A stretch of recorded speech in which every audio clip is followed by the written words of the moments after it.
Pamoja na nia njema ya serikali kwa wananchi wake, eneo la maduka ya dawa muhimu limekuwa likitumika kinyume na matarajio ya serikali, ambapo maduka haya yamekuwa yakifunguliwa kiholela bila kufuata utaratibu, lakini pia maduka haya yamekuwa yakiuza dawa ambazo haziruhusiwi. Mamlaka ya usimamizi wa dawa na vifaa tiba TMDA leo Juni 26 mwaka huu 2025 imekutana na wamiliki na wafanyabiashara wa maduka ya dawa za binadamu hapa katika mkoa wa Simiyu, ikiwa ni lengo la kupashana habari umuhimu wa kuuza dawa zilizoruhusiwa na mamlaka ndani ya nchi na kudhibiti dawa ambazo zimepigwa marufuku hapa nchini. Maduka ya dawa muhimu kwa mujibu wa sheria yaliundwa mwaka 2003 kupitia sheria hii ya chakula na dawa kipindi hicho, ambayo ilibadilika ikawa ni sheria ya dawa na vifaa tiba, ambayo kanuni ya kwanza kabisa ilitoa orodha ya dawa zinazoruhusiwa kuuzwa kwenye maduka haya, ambayo kanuni hile ilirejewa mwaka 2015 na ikatangazwa kwenye gazeti la serikali namba 63, ambapo ilitoa orodha mpya ya dawa muhimu zinazoruhusiwa kuuzwa kwenye maduka yale. Kwa bahati mbaya, dawa ambazo kanuni iliyopo sasa, kuna baadhi ya dawa zilipunguzwa kwa mujibu wa sheria. Sasa dawa zile zilizopo sasa imekuwa ni changamoto sana kwa wamiliki wa maduka ya dawa. Wamekuwa wakiuza dawa zaidi ya zile ambazo zimeorodheshwa kwenye ile kanuni, na hii ni changamoto kubwa sana.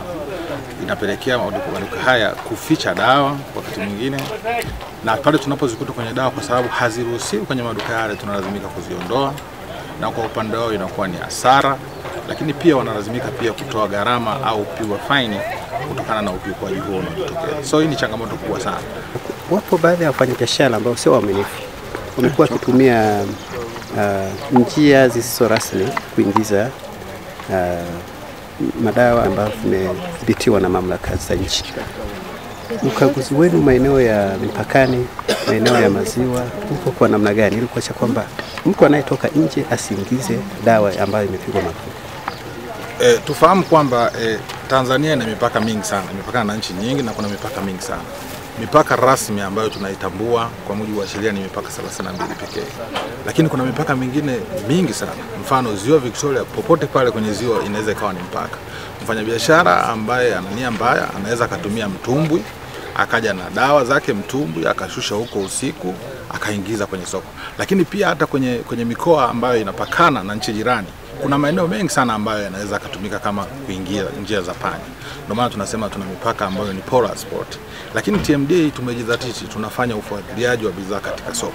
Pamoja na kwamba tuna wakaguzi katika mipaka ambao wanakagua dawa na vifaa tiba na vitatanishi vinavyoingia kupitia mipaka husika, wale ambao hawapiti kwenye mipaka husika, ndio maana tunafanya ukaguzi kwenye maeneo yetu, kwenye maduka yetu, kufuatilia bidhaa katika soko, kuweza kujiridhisha. Na pale ambapo tutakutana na dawa ambayo imeingia nchini pasipo vibali, dawa ambazo hazijasajiliwa au dawa bandia, tumekuwa tukichukua hatua stahiki kwa wadau. Lakini pia kikao kama hiki ni kikao ambacho tunakumbushana mambo kama hayo, tunaelezana na wakati mwingine kuhabarishana zaidi namna ambavyo unaweza kuchukuliwa hatua, madhara mbalimbali yanaweza kutokea pale ambapo ukijihusisha na biashara ya bidhaa ambazo hazijasajiliwa na kuingiza nchini pasipo na vibali. Kwa hiyo wenzetu leo TMDA wamekuja kuwakumbusha wamiliki wa maduka haya ya dawa muhimu pamoja na pharmacy namna gani basi ya kufuata miongozo, kanuni na sheria za uendeshaji wa maduka haya. Tunawashukuru sana kwa sababu hii inatoa mwelekeo wa namna gani watakapojengewa uwezo wataweza kufanya kazi ambazo zinakuwa na kiwango, lakini zitakuwa ni fursa nzuri kwa mtumiaji wa huduma hizi ambazo ni mwananchi wa kawaida ambaye ni mlaji wa huduma hizo kuweza kunufaika na kutoa huduma ambazo zina viwango. Kwa wenzetu wa TMDA wamekuwa wenyewe ni kama waangalizi wa karibu sana. Kabla matukio hayo hayajawa makubwa au hayajaathiri kwa kiwango kikubwa, wenyewe wamekuwa wakifanya simamizi na kaguzi mbalimbali na kuweza kubaini hayo. Kwa hiyo kikao cha leo kitatusaidia au kitawasaidia wamiliki wa maduka ya dawa haya kuweza kukumbushwa taratibu na kanuni na hatimaye waweze kusimamia kwenye miongozo ambayo imewekwa kwa mujibu wa sheria na kanuni. Lakini wafanyabiashara wanasemaje? Wakizungumzia umuhimu wa elimu kama hii kwa wadau ambao ni wafanyabiashara na wauzaji, wameshauri umuhimu wa TMDA kuelekeza nguvu pia katika maeneo ya pembezoni ili kupeleka elimu hii na kuweza kudhibiti matumizi yasiyo sahihi ya dawa hizi au vifaa tiba kwa ajili ya kulinda afya za binadamu. Na mimi ni James Uneja, mmiliki wa J2R Pharmacy Limited iliyoko Bariadi, Simiyu. Inakuta kwamba mfanyabiashara unakuwa unauza vitu ambavyo viruhusiwi pharmacy.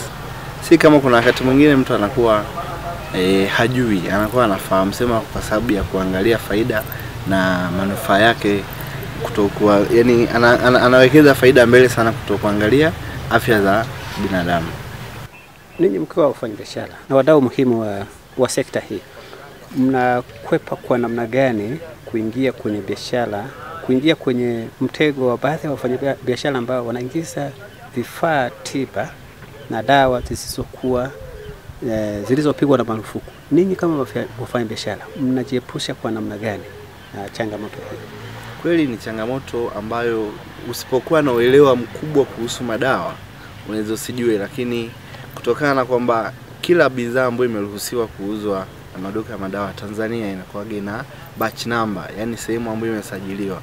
Sasa mara nyingi si rahisi kweli kupitia dawa zote, lakini kwa sababu dawa tunaamini zote ambazo zinakuwa kwenye batch moja zinakuwa na usajili.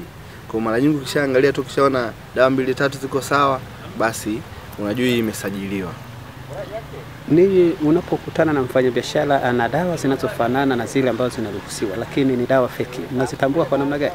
Kwa sababu ya hiyo batch number niliweza kukuambia hapo mwanzo kwamba dawa ambazo zimeruhusiwa zote ina batch number. Unaweza kukutana na dawa yani ina kila kitu ambacho tunauza. Kwa mfano, kuna dawa inaitwa Azuma. Kuna zingine zinajisajiliwa, zingine zimesajiliwa. Ila kuzitofautisha, ile Azuma ambayo imesajiliwa ina batch number ya Tanzania, ambazo zijasajiliwa hazina batch number za Tanzania.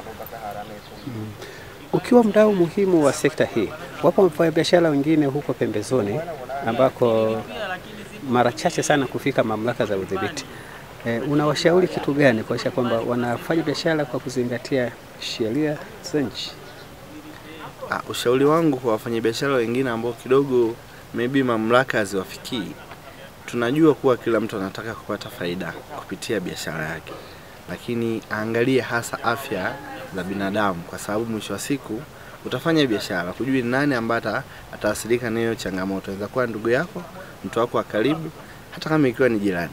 Kwa cha msingi tuangalie afya ya binadamu. Kwa majina naitwa Penina Amos. Hii semina inatusaidia sisi wamiliki maduka ya dawa kujua sheria na kanuni za jinsi ya kuendesha maduka yetu ya duka ya dawa muhimu. Tunachokifanya sisi kama wamiliki, tunatoa elimu juu ya watoa dawa tulionao kwa maduka yetu, kusudi wateja wetu wanapokuwa wanakuja kwenye duka dawa wanawapatia ile elimu na faida ya zile dawa na hasara zake pia. Kuna baadhi ya watu wanaokuja wanataka dawa zao wenyewe kama wenyewe wanazozijua wao. Kwa mfano, kuna mtu anaweza akatoka kwa jirani akaambia mimi nitumia dawa fulani ikanisaidia. Kwaona yule mtu anamwaminisha kwamba na ukitumia hiyo dawa inaweza kukusaidia, lakini sivyo, kulingana na yeye alivyojielezea tatizo lake. Lakini kutokana na hilo sisi tunajitahidi kuwaelimisha wale wateja wetu na kuwapa dawa ambazo ni sahihi tunazoona kwamba zitawasaidia kulingana na tatizo alilolielezea, na sio kufuata maelekezo ya yule mtu aliyompatia yeye kama yeye. Maduka haya pia yamekuwa yakitoa huduma za matibabu kinyume na utaratibu. Kwa vile changamoto hizi zimekuwa zikijirudia ukaguzi baada ya ukaguzi, pamoja na kwamba adhabu zimekuwa zikitolewa kwa mujibu wa sheria sura 219 na sheria ya Baraza la Pharmacy sura 311 na kanuni zake mbalimbali, baadhi ya wafanyabiashara wamezuiliwa kuendelea kufanya biashara na wengine kufikishwa mahakamani. TMDA ikaona kuna haja ya kukutana mara kwa mara na wafanyabiashara hawa ili kujadili changamoto hizi na kuzipatia ufumbuzi. Ndugu washiriki, naomba pia niwakumbushe kuwa ni kweli mnafanya biashara kama sehemu ya kujitafutia kipato, lakini ni sehemu pia ya faida, kwa sababu tunajua mnafanya biashara kama ni sehemu ya faida, lakini vile vile tutambue serikali imewapa dhamana kubwa sana juu ya maisha ya wananchi wake. Hivyo basi tunapaswa kuhakikisha kuwa biashara hizi zinaendeshwa kwa misingi ya sheria, kanuni, miongozo ya uendeshaji na usimamizi wa maduka ya dawa. Kwa majina naitwa Freeman Mtinda, ni kaimu famasia wa mkoa wa Simiyu. Kikao hiki kimekuja muda mahususi kwa sababu ndani ya mkoa wetu wa Simiyu kumekuwa na matukio ya kujirudia ya watu kutoa huduma ambazo hazitakiwi kutolewa kwenye maduka ya dawa. Kwa mfano, kutoa matibabu, kwa mfano kufanya tohara, kwa mfano hata kujihusisha pia na uuzaji wa bidhaa ambazo hazipaswi kuuzwa kwenye level ya maduka ya dawa, lakini pia hata pharmacy. Kwa sisi kama mkoa tumeendelea kusisitiza umuhimu wa kutii sheria na kuzingatia taratibu na kanuni za maduka hayo, namna ambavyo zimeanzishwa kwa kufuata sheria na taratibu. Kwa hiyo tumekuwa tukifanya ukaguzi mbalimbali na wanaobainika kukutwa na makosa huwa tunawachukulia hatua. Na hatua zipo nyingi, na hizo hatua zimeainishwa kwa mujibu wa mwongozo taratibu, ikiwemo kulipa faini, ikiwemo kufungiwa na hata kufutiwa leseni ya kufanya biashara. Nikiripoti kutoka hapa wilaya ya Bariadi mkoani Simiyu, Katuma wa STV.